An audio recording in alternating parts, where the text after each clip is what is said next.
Ya'ni eng boylari sepadigan atirni menga ko'rsat debdi. Desa, sen bu joydan topa olmaysan, o teparoqqa chiqsang eng qimmat atirlar o'sha yerda sotiladi debdi. Kirib haligi joyda aytibdiki, keling deb kutib olsa, menga Madinaning eng boylari sepadigan atirni menga ko'rsatgan, o'shuni sotib olmoqchiman debdi. Ko'rsatsa, yo'q, bu emas, bundan ham yaxshisini, bundan ham eng boylarini atir sepadigan insonning atirini bergin, bu ham emas debdi.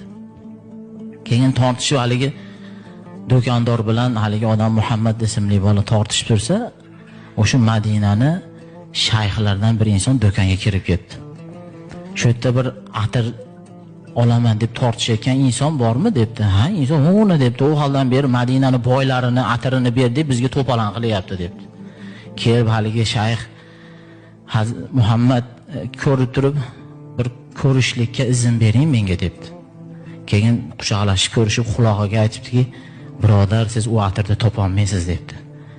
Kecha sizni billa ziyorat qilgan payg'ambarimiz sollallohu alayhi vasallam dedi.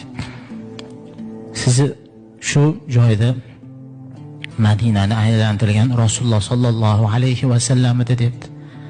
Desa haligi bola ko'tara olmasdan qalbi jo'shib ketib, o'sha shahid qo'lida jon berdi.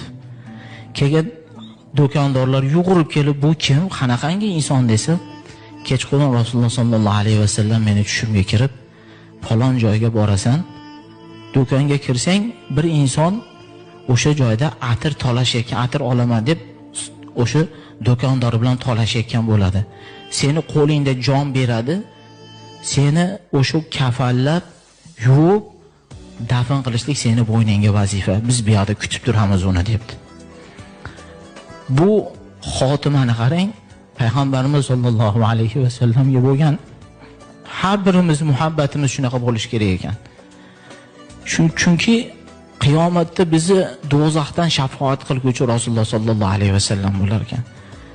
Har kuni o'zimizga o'sha Rasululloh sollallohu alayhi vasallamga salovat aytishlikni odat qilishimiz kerak ekan.